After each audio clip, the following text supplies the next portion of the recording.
Have you ever held on to something too long? I think that's the season I'm in right now. I was thinking a lot over the summer about this podcast. It was called the How About You podcast. I like that title because it was the title of my first book. It's also an Eric Church song that I like, big Eric Church fan. But then I met somebody who challenged me. Guy by the name of Sean Patrick, who has been on the show before, phenomenal educator, phenomenal creator.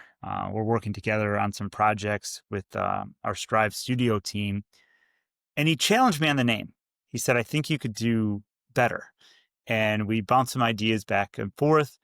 And I think names are important. And so we decided to change the name to this podcast to Strive On.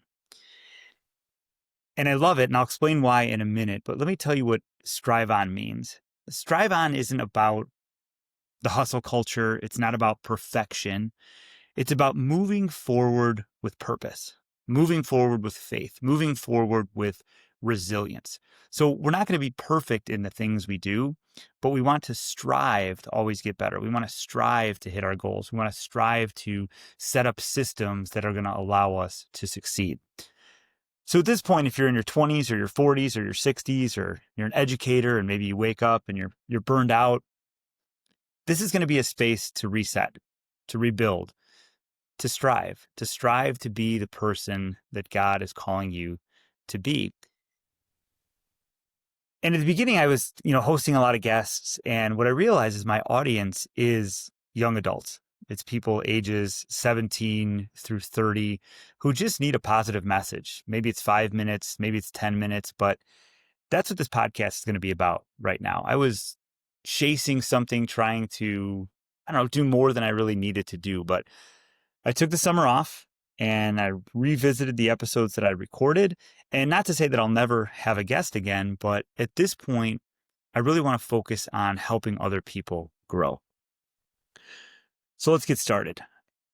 This idea of strive on, this is language that I have now at 46 that I wish I had when I was 16, 17 years old. I lost my mom to a battle with cancer right at the beginning of my senior year. And I spent the next 10 years just kind of lost, not sure what it is that I wanted to do. I mean, I had some good times. I had some enjoyment. I got married. I had a job, but I never felt whole. I kind of felt like I was doing a lot, but not really accomplishing anything. And I remember when I got to the age of 27, I read this book called The Rhythm of Life. And it was by Matthew Kelly. He came to speak at a school I was working at when I was 22 years old.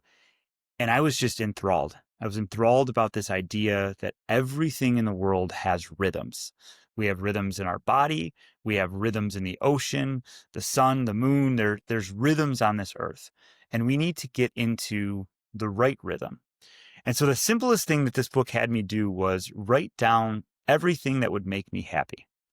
And so I made a list of 67 or so things, and they weren't complex. They were simple.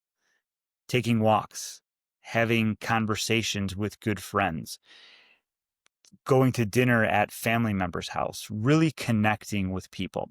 And I spent the next year trying to focus on those things, trying to focus on the things that were going to make me happy. And a year went by and I did about 65 out of those 67 things. I remember I wanted to stop gossiping and I was still doing that. And I can't remember what the other thing was, but the point was I was striving towards something with purpose. I was striving towards being a better person. I thought about what would make me happy, not what would make everybody else happy, but what I was drawn to do, what God was calling me to do. And so since that time, I always refer back to the rhythm of life. And I think about where I was back then, just kind of lost at age 17, all the way to 27, not sure exactly who I wanted to be or who I was being called to be. And that's what striving on is about. Striving on is about pushing through, but realize that you want to do something impactful in the world.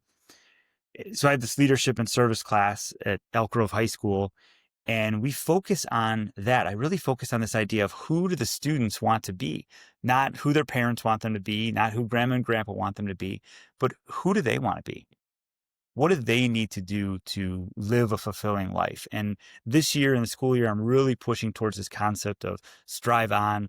I'm recording motivations every single day for the students to get them thinking differently. I really want to be a high school class that's different than everybody else. So as I wrap up this episode today, the action step is this. I want you to write down 5 things in the next week that are going to make you happy. And I want them to be simple. And I don't want them to include going and buying anything. You know, spend some time just listening. Spend some time praying. Spend some time walking outside without your phone, without headphones, but figure out what it is that will make you happy. Not the grand social media goals, not looking for validation from everybody else, but what's going to feed your soul. And I just heard this the other day from Ed Milet, and I love it. When you're feeling helpless, be helpful. When you're feeling helpless, be helpful. You know, life can be overwhelming, but you don't have to stay stuck. You can strive. And when you figure out who you want to be and what purpose you're driving towards, you can strive. You can strive with the love of God, with the support of others, with courage to realize that it's time to rediscover yourself. We get lost in the busyness and the noise of this world, but there's a person inside of you that wants to be happy, that wants to strive. So do what I did at age 27. Make that list, just 5 things, and then maybe just pick one. Pick one and focus on those things for the next 5 to 7 days. And I think if you do that, you'll begin to see your purpose. You'll begin to find joy in your life. You'll begin to maybe look around and see the world the way it should be. So thank you again for joining me on this reboot of the Strive On podcast. I hope it helped you. Please share it if you'd like. And if there's anyone in your life that feels stuck, share it with them. And as always, if you need anything, please reach out. Have a great day, and God bless.